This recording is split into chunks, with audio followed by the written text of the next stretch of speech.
Est-ce que ça t'est déjà arrivé que, peu importe combien tu nettoies ta maison, elle semble toujours en désordre? Que tes efforts ne suffisent jamais, que tu passes ta journée à ramasser des choses, à récurer, à nettoyer la salle de bain, à sortir les poubelles, et qu'au final, tu continues de voir de la saleté, du désordre et du chaos partout. Et le pire, c'est cette sensation de fatigue, de frustration, de ne pas pouvoir avoir ton propre espace sous contrôle. Cette maison qui devrait t'apporter de la paix te vole ton énergie. Si tu te sens comme ça, reste ici, car aujourd'hui je vais te montrer une technique qui va changer ta vie à la maison, la technique des 7 zones hebdomadaires. La plus grosse erreur que nous faisons à la maison, c'est de vouloir tout faire en une seule journée. Ce fameux ménage du samedi qui finit par te laisser épuisé, avec mal au dos, de mauvaise humeur, et avec tout de nouveau en désordre le lendemain. On ne peut pas vivre comme ça. On survit comme ça. Et toi, tu n'es pas faite pour survivre chez toi, tu es faite pour en profiter. La technique des 7 zones hebdomadaires est très simple. Tu divises ta maison en 7 zones et chaque jour, tu t'occupes d'une seule. Sans exagérer, sans t'épuiser, sans vouloir tout faire briller d'un coup. Concentre-toi juste sur une zone par jour. Et je vais te donner plusieurs exemples pour l'organiser afin que, dès aujourd'hui, tu puisses recommencer à respirer dans ton propre foyer. D'abord, tu peux consacrer le lundi à la cuisine. Et quand je dis cuisine, je parle de Y consacré avec intention, sans te laisser distraire par autre chose. La cuisine est le cœur de la maison. C'est là que se préparent les repas qui nourrissent ta famille, c'est là où les bactéries s'accumulent le plus vite et où le désordre visuel génère le plus de stress sans que tu t'en rendes compte. C'est pourquoi il est essentiel que ce jour-là, tu te concentres uniquement sur cette pièce. Commence par les surfaces. Retire tout ce que tu as sur les plans de travail, ne nettoie pas à moitié ou vite fait. Dégage et nettoie avec un désinfectant toutes les surfaces, les coins, les planches à découper, les plaques et les étagères. Cette graisse collante qu'on ne voit parfois même pas mais qu'on sent en passant la main, élimine-la. Prends ton temps pour ces zones qu'on ignore toujours, derrière les appareils électroménagers, sous le micro-ondes, autour de la cuisinière ou du four. Ensuite, le réfrigérateur. Rien de plus désagréable que de l'ouvrir et de voir des contenants vides, des restes oubliés et des éclaboussures séchées. Jette tout ce qui a plus d'une semaine, vérifie les dates de péremption et nettoie les étagères avec un chiffon humide et un peu de bicarbonate ou de désinfectant doux.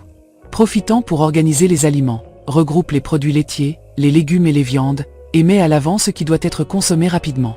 Les petits appareils électroménagers, comme le grille-pain, le mixeur ou la cafetière, ont eux aussi besoin d'attention. Nettoie-les à l'extérieur, enlève les bacs, élimine miettes, graisse ou café renversé. Ce genre de petits détails fait toute la différence entre une cuisine propre et une cuisine impeccable. Ensuite, passe aux meubles. Ouvre les tiroirs, enlève ce qui n'est pas à sa place et nettoie l'intérieur. Élimine les miettes ou la poussière qui s'accumulent dans les coins. Si possible, change les papiers ou protections que tu utilises dans les tiroirs. Vérifie les louches, les couteaux, les couvercles dépareillés et débarrasse-toi de ce que tu n'utilises pas. Ce désordre caché te fatigue aussi sans que tu t'en rendes compte. Vérifie le garde-manger. C'est incroyable comme s'y accumulent des paquets périmés, des bocaux à moitié utilisés et des produits oubliés. Fais un tri rapide, ce qui ne sert plus, dehors. Ce qui peut être utilisé bientôt, à l'avant. Et organise le reste par catégorie, conserve ensemble, pâte ensemble, sucreries à leur place. Tu verras comme la sensation change en l'ouvrant. N'oublie pas la vaisselle. Même si c'est une routine quotidienne, ce lundi, fais-le avec plus de soin. Lave, essuie et range. Ne laisse rien traîner. Essuie bien l'égouttoir, nettoie le bac à eau en dessous et lave l'évier avec un peu de bicarbonate et de vinaigre pour éliminer les mauvaises odeurs et les traces de graisse. Enfin, passe un coup sur le sol. Balaie bien les coins, ramasse les déchets et lave avec un produit désinfectant. Si tu peux, nettoie aussi les plinthes et les portes des meubles de cuisine qui accumulent parfois de la graisse sans qu'on le remarque. Ce jour-là, oublie complètement le reste de la maison. Ne tombe pas dans la tentation de ramasser le linge dans la chambre, de balayer la salle de bain ou de ranger le salon. Seulement la cuisine. Car si tu arrives à te concentrer sur une seule zone et à la laisser impeccable, à la fin, tu ressentiras une immense satisfaction et tu te rendras compte qu'il est possible d'avoir ta maison sous contrôle sans t'épuiser ni vouloir tout faire en une seule journée. Quand tu te lèveras mardi et que tu entreras dans une cuisine propre, tu sentiras un tel soulagement que tu auras envie de continuer avec le reste de la technique. Et ainsi, jour après jour, zone par zone, ta maison redeviendra un endroit où tu peux respirer en paix. Deuxièmement, consacre le mardi aux salles de bain. Et oui, je sais que beaucoup détestent cette partie, mais c'est justement pour ça qu'il ne faut plus la repousser. Les salles de bain sont l'un des espaces qui accumulent le plus de bactéries dans toute la maison. Et même si parfois on ne le remarque pas à l'œil nu, il s'y cache de l'humidité, de la moisissure, des restes de produits, des cheveux et de la saleté qui affectent non seulement l'hygiène de ton foyer mais aussi la santé de ta famille. C'est pourquoi ce jour doit être réservé exclusivement à cette tâche. Commence toujours par les toilettes. Il ne suffit pas de passer la brosse rapidement. Soulève le couvercle, désinfecte bien les bords, la base, les côtés et l'arrière, qu'on oublie souvent. Utilise un produit désinfectant ou un mélange de vinaigre et de bicarbonate si tu préfères quelque chose de naturel. Laisse agir quelques minutes et frotte bien. Passe un chiffon propre et humide sur toute la surface extérieure et n'oublie pas la zone du bouton ou de la chaîne, où les bactéries s'accumulent le plus à cause du contact constant. Ensuite, passe au lavabo. Enlève les restes de dentifrice, de savon sec ou les taches d'eau accumulées. Nettoie bien le robinet, qui garde souvent des traces de doigts et de savon, et n'oublie pas la zone autour, où s'accumulent cheveux et poussière. Si tu as une armoire à pharmacie au-dessus du lavabo, profitant pour lui donner un coup, rangez ce qu'il y a dedans et jetez les contenants vides ou les produits périmés. Après, attaque la douche ou la baignoire. C'est un autre endroit qu'on nettoie parfois trop vite mais qui a besoin d'attention. Passe un nettoyant désinfectant ou un mélange de vinaigre et d'eau chaude pour éliminer les restes de savon, les traces d'humidité et de moisissure. Prête une attention particulière au coin, à la vitre ou au rideau de douche et au robinet. Si tu as un rideau de douche, vérifie-le bien et s'il est taché, lave-le ou remplace-le si nécessaire. Change toutes les serviettes. Pas seulement celles pour les mains, mais aussi celles pour le corps et les tapis de bain. Très souvent, on les laisse plusieurs jours de plus que recommandé et cela génère de l'humidité et de mauvaises odeurs. Profitant pour aérer la salle de bain pendant que tu nettoies afin d'éviter cette sensation d'air confiné et humide. Sors les poubelles. Même si la poubelle n'est qu'à moitié pleine, vide-la. Les salles de bain sont des endroits qui accumulent des déchets contaminés comme du papier usagé, des emballages de produits, des cotons-tiges et du coton, et il n'est pas recommandé de les laisser là trop longtemps. Nettoie aussi le contenant avant d'y mettre un nouveau sac. Si tu as plus d'une salle de bain à la maison, décide si tu vas faire un nettoyage léger dans toutes ou te concentrer à fond sur une seule. Tu peux alterner chaque semaine laquelle tu nettoies plus intensément. L'important, c'est de ne pas te surcharger. La technique des 7 zones hebdomadaires est justement faite pour éviter cela, que tu finisses épuisé à nettoyer toutes les salles de bain de la maison le même jour. Ne te laisse pas distraire en nettoyant d'autres parties de la maison. Ce jour-là est pour les salles de bain et seulement pour elles. Si tu vois un coussin déplacé dans le salon ou des vêtements traînant dans la chambre, ignore-les. Leur jour viendra. Rester concentré sur une seule zone, c'est ce qui te permettra de réellement sentir que tu avances sans t'épuiser. Quand tu auras terminé et que tu verras cette salle de bain propre, avec des serviettes fraîches et une odeur agréable, tu vas ressentir un calme qui te fera te demander pourquoi tu ne l'as pas fait plus tôt. Et le lendemain, avec cette satisfaction en tête, tu auras envie de continuer avec la zone suivante. C'est ainsi que, petit à petit, ta maison redevient ton espace à toi, sans stress, sans épuisement et sans passer ta vie à faire le ménage. Troisièmement, réserve le mercredi pour le salon. Cet espace est l'un des plus visibles et fréquentés de toute la maison. C'est là que tu reçois des invités, que tu t'assois pour te reposer, que les enfants jouent, et c'est souvent là que s'accumulent les choses qui n'ont pas de place définie. C'est pourquoi lui consacrer une journée entière est essentiel pour maintenir un espace ordonné et agréable sans que cela ne devienne une tâche interminable. Commence par ranger. Avant de nettoyer, ramasse tout ce qui est hors de sa place. Télécommande traînant, papier, tasse oubliée, chaussures qui n'ont rien à faire là. Fais un tour rapide et remets chaque chose à sa place. Ce simple geste transforme déjà le salon en quelques minutes. Ensuite, consacre-toi aux coussins. Ce n'est pas suffisant de simplement les remettre en place. Retourne-les, secoue-les bien pour enlever la poussière et les miettes qui s'y accumulent sans qu'on s'en rende compte. S'ils ont des housses amovibles, change-les ou secoue-les dehors au soleil. Les coussins sont des nids à acariens et à odeur qu'on oublie, mais qui affectent la propreté générale. Après, dépoussière les meubles. Et pas seulement le dessus. Soulève les objets déco, nettoie les coins, les étagères et les parties basses où la poussière s'accumule. Utilise un chiffon humide ou un attrape-poussière et passe sur les tables, étagères, rayonnages et portes de meubles. Si tu as des objets en verre, en porcelaine ou des cadres photos, nettoie-les un par un. Ne passe pas vite fait dessus, prends quelques minutes pour bien faire. Continue avec les écrans, téléviseurs, ordinateurs ou chaînes Hi-Fi. Ces appareils accumulent poussière et traces de doigts qui ternissent leur aspect. Utilise un chiffon en microfibre doux et nettoie soigneusement la surface. Évite les produits abrasifs qui pourraient les abîmer. Aère la pièce. Ouvre les fenêtres et les rideaux pour que l'air circule, ne serait-ce que quelques minutes. C'est incroyable comme l'ambiance d'une pièce change rien qu'en laissant entrer de la lumière naturelle et de l'air frais. Passe l'aspirateur ou balai selon ton sol. N'oublie pas de déplacer les petits meubles, comme les tables basses ou les chaises d'appoint, pour nettoyer en dessous. Ces endroits sont des aimants à poussière, cheveux et petits débris invisibles, mais qui nuisent à l'ordre général. Si tu as des tapis, secoue-les bien, passe l'aspirateur dessus ou, si tu peux, sors-les dehors pour les battre et leur enlever la poussière accumulée. Un tapis propre transforme complètement l'image d'un salon. Profitant aussi pour vérifier ces coins oubliés où s'entassent des objets inutiles. Une pile de vieux magazines, un vase vide, des jouets abandonnés ou des boîtes sans utilité. Fais un tri sélectif, débarrasse-toi de ce que tu n'utilises plus et récupère de l'espace visuel.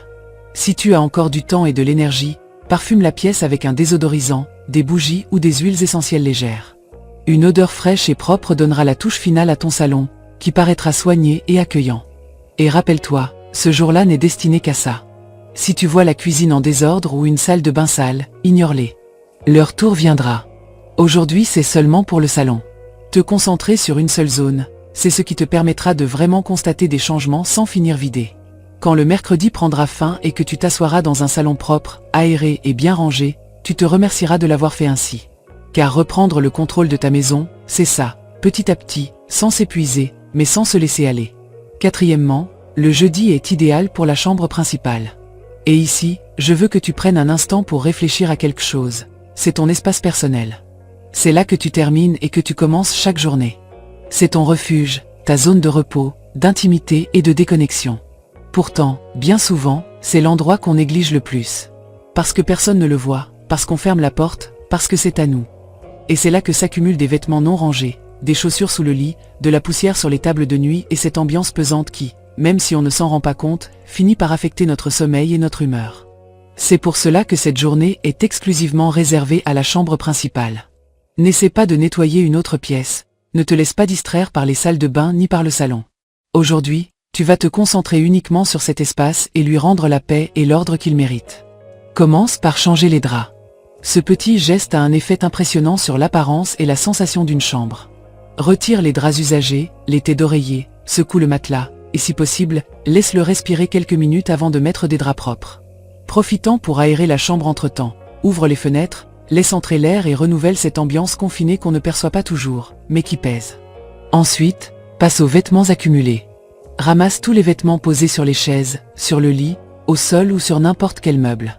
Classe-les, le linge sale dans le panier, le propre dans le placard et ce que tu ne portes plus, mets-le de côté pour donner ou jeter.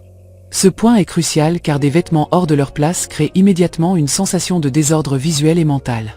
Le placard mérite une attention particulière.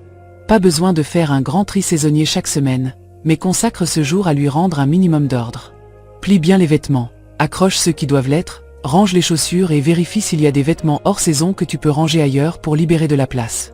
Fais un nettoyage rapide des étagères et des tiroirs, enlève les sacs ou boîtes vides, les papiers épars, les accessoires inutilisés. Même 5 minutes pour remettre de l'ordre dans le placard font une énorme différence. Puis, nettoie les meubles. Commence par les tables de chevet, qui se remplissent souvent de petites choses qu'on ne remarque même plus. Chargeurs, livres, papier, emballages vides, objets oubliés. Retire tout, nettoie bien avec un chiffon humide ou un attrape-poussière et ne remets que ce qui est nécessaire. Profitant pour nettoyer aussi la commode, les étagères, la tête de lit et tout autre meuble. Utilise un chiffon humide ou un produit adapté au bois ou au verre selon le cas. N'oublie pas les coins et recoins. Balaie ou passe l'aspirateur sous le lit, derrière les portes, autour des meubles. Ce sont des zones invisibles qui, si on ne les nettoie pas régulièrement, se remplissent de poussière, de moutons et de saleté. Et même si tu ne les vois pas tous les jours, elles influencent quand même la propreté générale de la pièce. Si tu as des rideaux ou des stores, secoue-les ou passe-leur un chiffon rapidement. Tu ne le soupçonnes peut-être pas, mais les rideaux retiennent la poussière et les mauvaises odeurs de l'air ambiant. Idem pour les objets décoratifs, cadres photos, bougies, horloges murales, miroirs. Passe un chiffon humide et redonne-leur un coup d'éclat. Accorde un moment au détail. Vérifie s'il y a des ampoules grillées à changer, un cadre à redresser ou un meuble à déplacer pour récupérer de l'espace. Ces petits ajustements améliorent immédiatement l'harmonie de la chambre. Une fois tout propre et bien rangé, mets les draps frais, dispose correctement les oreillers et aère l'espace au maximum. Si tu peux, ajoute un désodorisant léger ou quelques gouttes d'huile essentielle dans les coins ou sur les draps. Cela transformera complètement la sensation en entrant dans ta chambre. Et je te le répète, cette journée n'est pas faite pour nettoyer la chambre des enfants, ni pour ranger les salles de bain, ni pour faire le ménage dans la cuisine. Seulement ta chambre. Car si toi, Tu n'as pas un espace propre et ordonné pour te reposer, tout le reste semblera plus lourd. Avoir ton espace sous contrôle te donne l'énergie d'organiser le reste de la maison. À la fin de la journée, quand tu entreras dans cette chambre propre, avec des draps frais, sans vêtements qui traînent et cette odeur de propre, tu comprendras pourquoi il est si important de lui consacrer sa journée. Car cet espace parle de toi, et tu mérites d'avoir ton refuge en ordre et en paix. Même si personne d'autre ne le voit. Même si personne d'autre ne l'utilise. Toi, oui. Et cela suffit amplement. Cinquièmement, le vendredi, consacre-le aux chambres des enfants ou à ces pièces en plus que tu as chez toi.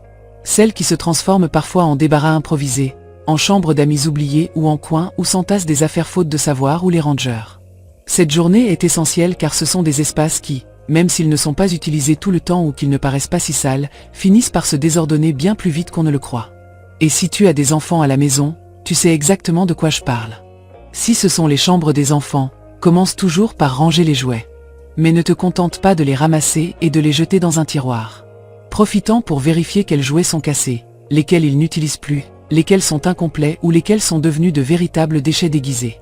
Ces petits jouets qui finissent sous le lit ou entre les draps ne créent pas seulement du désordre visuel, ils peuvent aussi devenir dangereux s'ils s'accumulent en trop grand nombre. Fais-le avec discernement. Ce qui peut être réparé, garde-le.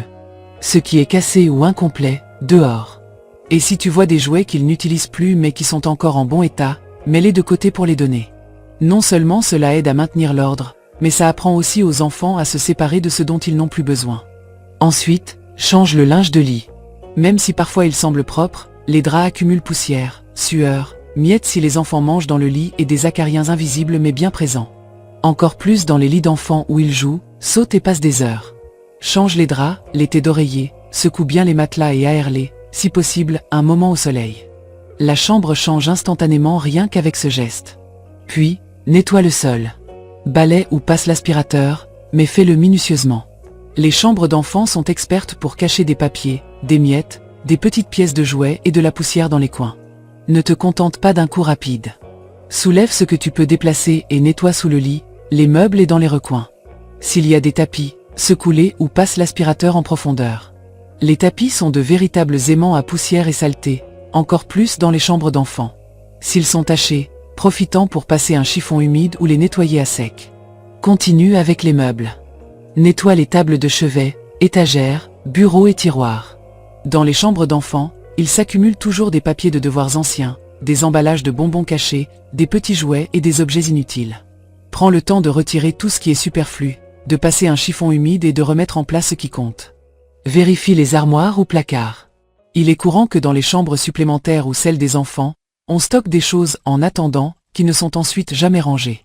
Des vêtements qu'ils ne portent plus, des jouets qu'ils n'utilisent plus depuis des années, des boîtes oubliées. Fais un rapide passage et sors au moins une ou deux choses que tu peux jeter ou donner. Petit à petit, tu récupéreras de l'espace et tu allégeras visuellement la pièce. Si c'est une pièce supplémentaire servant de débarras, de bureau ou de chambre d'amis, c'est le jour idéal pour y mettre de l'ordre. Range les choses par catégorie, papier avec papier, boîte ensemble, outils à leur place. Jette ce qui ne sert à rien, trie ce que tu peux donner et laisse à portée de main ce que tu utilises vraiment. Accorde aussi un moment pour bien aérer ces pièces. Elles restent souvent fermées toute la semaine et accumulent cette odeur de renfermé qui donne une impression d'abandon. Ouvre les fenêtres, secoue les rideaux, nettoie les vitres et laisse l'air circuler. Si tu as le temps, ajoute une touche finale. Dispose les coussins, change les housses décoratives, range les livres ou magazines qui traînent et place un petit diffuseur de parfum ou un sachet odorant discret dans un coin. Ce sont de simples détails, mais ils changent totalement l'énergie du lieu. Souviens-toi, ce jour-là n'est pas destiné à nettoyer ta chambre, ni les salles de bain, ni la cuisine. Uniquement les chambres d'enfants et les pièces supplémentaires. Ne te disperse pas. Concentre-toi sur cette zone, fais ce que tu peux avec intention et ne stresse pas pour que tout soit parfait. Le but est de reprendre le contrôle de l'espace, de réduire le désordre et de nettoyer l'essentiel. Quand viendra le vendredi soir et que tu entreras dans cette chambre rangée, avec le lit fait, les jouets à leur place et rien qui traîne, tu te sentiras en paix. Et le mieux, c'est que tu n'auras plus à t'inquiéter pour cette pièce pendant toute la semaine, car tu sauras que c'est fait. C'est ça, vivre dans l'ordre sans s'épuiser à nettoyer. Et je te promets que cette sensation vaut chaque minute consacrée. Sixièmement, consacre le samedi aux espaces extérieurs de ta maison. La cour, la terrasse, le balcon ou ce débarras qui devient parfois un coin oublié où s'entassent les choses. Ces zones, même si elles sont à l'extérieur, ont un grand impact sur la sensation générale d'ordre et de propreté de ton foyer. Une cour en désordre ou une terrasse négligée n'affecte pas seulement l'esthétique, mais aussi ton moral et celui de ta famille, car ce sont des lieux qui invitent à la détente, aux moments partagés, et quand ils sont sales ou mal rangés, ils génèrent du stress et du rejet. Commence par balayer soigneusement. Ce n'est pas juste passer le balai vite fait, il faut vraiment enlever toute la saleté accumulée, la poussière, la terre, les petits cailloux et surtout ces feuilles mortes qui s'amassent dans les coins, derrière les pots de fleurs ou sous les meubles d'extérieur. Prête attention à chaque recoin, car la saleté accumulée à ces endroits ne fait pas qu'enlaidir, elle attire aussi les insectes et peut causer de mauvaises odeurs. Ramasse les feuilles et tout autre débris végétal tombé, comme des brindilles ou des fleurs fanées. Si tu as un jardin, c'est le bon moment pour retirer les plantes mortes, tailler les branches ou nettoyer les pots. Un jardin entretenu n'est pas seulement agréable à regarder, il purifie aussi l'air de la maison et donne une sensation de fraîcheur. Nettoie les vitres qui donnent sur l'extérieur. Elles sont souvent oubliées et deviennent opaques ou pleines de poussière. Utilise un nettoyant pour vitres ou un mélange maison au vinaigre pour qu'elles brillent. N'oublie pas de nettoyer les cadres et les rebords de fenêtres, où la terre et la poussière s'accumulent. La lumière qui entre par des fenêtres propres transforme n'importe quel intérieur et le rend plus lumineux et propre. Si tu as des meubles d'extérieur, comme des chaises, des tables ou des bancs, nettoie-les bien. Passe un chiffon humide ou une éponge avec du savon doux pour enlever la poussière, les traces d'eau ou les insectes. Vérifie qu'il n'y ait pas de toile d'araignée ou de poussière sous les coussins ou dans les rainures. Si les coussins sont déhoussables, lave-les et laisse-les sécher au soleil pendant que tu nettoies le reste. Organise l'espace extérieur. Si tu as des objets rangés, des outils, des jouets ou du matériel de jardinage, trouve une place précise pour chaque chose. Utilise des boîtes, des étagères ou des crochets pour tout garder rangé et accessible. Un cabanon ou un abri de jardin bien organisé facilite non seulement la recherche de ce dont tu as besoin, mais réduit aussi l'impression de chaos et améliore l'aspect général. Profitant pour voir s'il y a des choses achetées ou à donner, des pots cassés, des outils rouillés, des objets que tu n'utilises plus ou qui ne sont plus de saison. Moins de choses, c'est moins de désordre et moins de travail pour plus tard. S'il y a des zones avec du carrelage ou du dallage, frotte-les bien pour enlever les taches ou la poussière incrustée. Utilise une brosse ou une serpillière pour atteindre tous les coins et rendre le sol impeccable. Un sol propre et brillant redonne vie à n'importe quel espace, même le plus simple. Enfin, aère bien ces espaces en ouvrant les portes ou fenêtres donnant sur l'extérieur, laisse circuler l'air frais. Si tu le souhaites, ajoute des plantes aromatiques ou des fleurs en pot pour apporter de la vie et un parfum agréable à ces espaces. Rappelle-toi que même si ces zones sont à l'extérieur, elles font aussi partie de ta maison et méritent d'être entretenues. Leur consacrer un jour entier dans ta routine de nettoyage hebdomadaire permet non seulement de les garder propres, mais aussi d'en profiter davantage. Après tout, il n'y a rien de mieux que de s'asseoir sur une terrasse propre et bien rangée pour se détendre après une semaine de travail. À la fin du samedi, quand tu verras ta cour ou ta terrasse propre et ordonnée, tu ressentiras une énorme satisfaction. Et le mieux, c'est que cet espace sera prêt à être utilisé par toi et ta famille à tout moment, sans stress ni corvée supplémentaire. C'est un investissement en tranquillité et en bien-être qui vaut largement le coup. Septièmement, réserve le dimanche pour ce que j'appelle la zone d'organisation, une journée dédiée à mettre de l'ordre dans ces espaces qu'on oublie souvent parce qu'ils ne sont pas visibles, mais qui affectent directement la fonctionnalité et le sentiment de contrôle dans notre maison. Ce jour-là, il ne s'agit pas de faire un ménage en profondeur ni des tâches fatigantes, mais de s'offrir un espace de clarté mentale et de calme.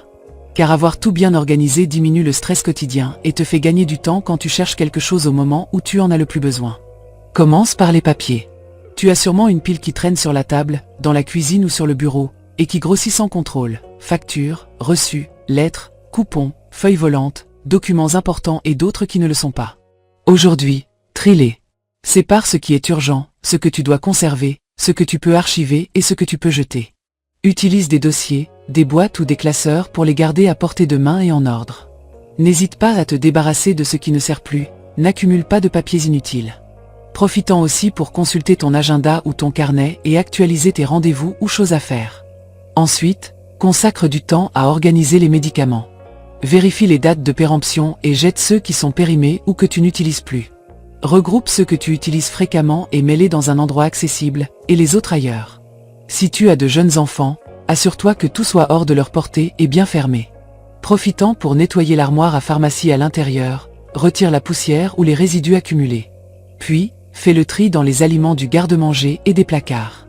Il est fréquent d'y trouver des paquets oubliés au fond, des boîtes à moitié ouvertes ou des produits périmés.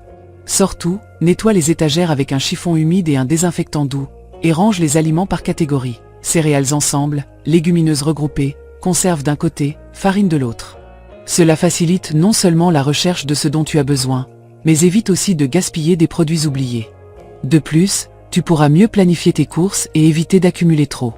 N'oublie pas ces tiroirs fourre-tout, ceux où tu laisses des clés, des câbles, des piles, de petits outils, des notices et divers objets qui n'ont pas de place définie. Vide chaque tiroir, trie son contenu et décide de ce qui est vraiment utile et de ce que tu peux jeter ou ranger ailleurs. Utilise des séparateurs ou des organiseurs pour que chaque chose ait sa place et ne se mélange pas. Tu verras comment ces tiroirs, chaotiques, deviennent des espaces fonctionnels qui te feront même sourire. Si tu as un bureau ou un espace de travail à la maison, prends quelques minutes pour ranger les papiers, fournitures, gadgets et câbles. Un espace de travail propre et ordonné améliore ta concentration et réduit l'anxiété. En organisant cette zone d'organisation, tu ne fais pas qu'améliorer l'aspect de ta maison, tu allèges aussi la charge mentale que provoque le désordre invisible.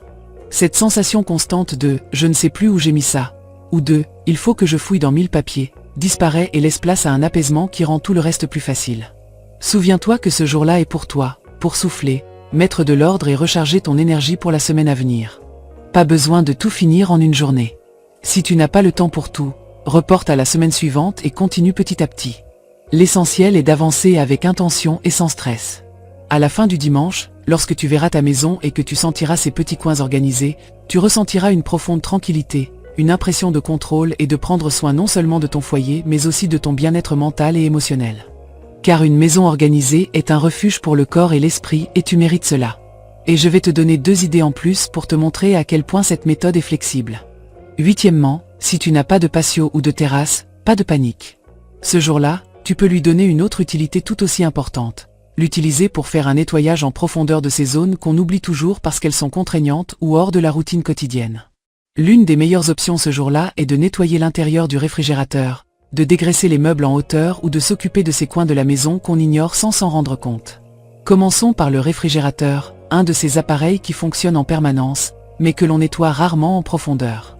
Ouvre-le, sors tout ce qu'il contient et pose-le sur une table ou sur le plan de travail. Vérifie les dates de péremption, jette ce qui est périmé ou en mauvais état, et trie les aliments par catégorie. Produits laitiers ensemble, légumes et fruits, viande à leur place et reste bien couvert. Pendant ce temps, nettoie les étagères, les tiroirs et les parois intérieures avec un chiffon humide et une solution douce d'eau et de bicarbonate ou de vinaigre. Évite les produits chimiques forts qui pourraient contaminer les aliments ou laisser de mauvaises odeurs. Élimine les taches de liquide renversé ou les restes de nourriture collés qui passent souvent inaperçus. N'oublie pas de nettoyer aussi les joints des portes, véritables nids à saleté et à moisissure. Ensuite, consacre du temps à dégraisser les meubles en hauteur, ceux qui, à cause de leur hauteur ou de leur accès difficile, restent souvent couverts de poussière et de graisse. Il peut s'agir des placards de cuisine, des étagères ou même de la hotte aspirante. Utilise un chiffon humide avec un peu de dégraissant ou un nettoyant maison et nettoie bien chaque surface. Passe plusieurs fois pour enlever la graisse accumulée, souvent collante et difficile à retirer. Si possible, utilise un escabeau ou un marchepied pour atteindre sans risque et éviter les accidents. Pense aussi à nettoyer les angles et les bordures où la poussière s'accumule. Enfin, profite de ce jour pour nettoyer à fond d'autres zones que tu oublies souvent, comme les ventilateurs de plafond, les grilles d'aération, les plinthes, derrière les meubles lourds ou sous le lit. Ces zones accumulent poussière, cheveux et saleté qui affectent la qualité de l'air et la propreté générale de la maison. Utilise un aspirateur, des chiffons humides ou des brosses adaptées pour atteindre ces endroits difficiles. Si tu as des rideaux ou des stores, c'est le bon moment pour les secouer ou les laver selon leur matière. Si tu as des lampes ou des abat-jours sales, nettoie-les aussi. La saleté sur les lampes réduit l'efficacité de la lumière et donne une impression de négligence. N'oublie pas non plus de vérifier les objets décoratifs, les cadres de tableaux ou les miroirs qui passent parfois inaperçus. Passe un chiffon humide pour éliminer la poussière et leur redonner de l'éclat. Ce nettoyage en profondeur peut demander un peu plus d'effort, alors prends ton temps et fais-le tranquillement. Si tu n'as pas le temps de tout faire, concentre-toi sur les zones qui en ont le plus besoin. L'important est de progresser petit à petit pour que ces endroits oubliés ne deviennent pas un problème plus important. À la fin de la journée, tu ressentiras une immense satisfaction en voyant que ces recoins qu'on oubliait toujours sont maintenant propres et bien rangés. Cette sensation d'avoir tout sous contrôle, de ne rien laisser en suspens, de prendre soin de chaque détail, c'est ce qui fait que la technique des 7 zones hebdomadaires fonctionne vraiment et que ta maison se transforme en un lieu où tu te sens sereine, à l'aise et fière. 9e, si une semaine tu ne peux pas nettoyer toute une zone, ne te blâme pas et ne te stresse pas pour ça. La réalité, c'est que la vie d'une maîtresse de maison est imprévisible. Il y a des jours où les responsabilités s'accumulent, où l'énergie manque et où le temps ne suffit simplement pas. C'est pourquoi le plus important avec cette méthode, ce n'est pas de devenir l'esclave du balai, mais de parvenir à garder le contrôle sans que le ménage ne devienne une charge émotionnelle ou physique. Quand tu verras que tu n'auras pas le temps de t'occuper de toute la zone prévue, concentre-toi sur l'essentiel. Cela signifie identifier quelles sont les tâches prioritaires qui feront vraiment la différence dans cet espace. Par exemple, si c'est la cuisine et que tu sais que tu n'auras pas le temps de nettoyer les meubles hauts ou de vérifier le garde-manger, lave au moins la vaisselle, nettoie le plan de travail et passe un coup de balai. Si c'est la salle de bain, assure-toi de désinfecter les toilettes, de changer les serviettes et de vider la poubelle, même si tu ne peux pas faire le grand ménage ce jour-là. Ainsi, même sans tout finir, l'espace restera fonctionnel et relativement propre, évitant qu'il ne devienne un désastre. Une autre option très utile est de reporter ce ménage en attente au dimanche, qui est le jour de zone d'organisation, une journée plus flexible. Profite de ce jour pour rattraper les tâches que tu n'as pas pu faire dans la semaine. Cela te permet de rester dans le rythme sans avoir l'impression de prendre du retard ni de devoir sacrifier toute une journée à rattraper ce que tu n'as pas fait. Le plus important, c'est que cette méthode s'adapte à toi et à ton rythme de vie. Il n'y a pas de règles strictes ni de jours immuables. Si un jeudi tu n'as pas pu nettoyer ta chambre, ce n'est pas grave si tu le fais le dimanche ou même le lundi suivant. L'idée, c'est de ne pas te surcharger, car quand le ménage devient un poids, il perd tout son sens. Rappelle-toi que ta maison est un refuge pour toi et ta famille, pas un champ de bataille. La garder propre et rangée doit t'apporter de la paix, pas de l'anxiété. Et si un jour ou une semaine tu ne peux pas tout faire, ce n'est pas grave. L'important, c'est de continuer, d'être constante et d'avoir toujours l'intention d'améliorer, sans te demander la perfection. En acceptant que tu ne pourras pas toujours tout faire et que c'est normal d'ajuster la méthode selon tes besoins, tu sentiras que le ménage cesse d'être une obligation pesante pour devenir une habitude gérable. Et ça, crois-moi, ça change complètement ta relation avec ton intérieur et avec toi-même. Parce que vivre pour faire le ménage n'est pas une vie, mais vivre dans une maison ordonnée, oui. Ce qui est merveilleux avec cette méthode, c'est qu'elle t'apporte de l'ordre, de la routine et surtout de la tranquillité d'esprit. Savoir ce que tu dois faire chaque jour t'évite ce stress de devoir tout faire en même temps. Commence dès aujourd'hui. N'attends pas lundi, ne te trouve pas d'excuses. Choisis la zone qui te dérange le plus maintenant et débarrasse-la de son chaos. Si tu veux te sentir en paix chez toi, il suffit de t'organiser. Dis-moi en commentaire quelle zone tu vas nettoyer aujourd'hui. Je te garantis que lorsque tu commenceras, tu n'auras plus envie de retourner au désordre d'avant.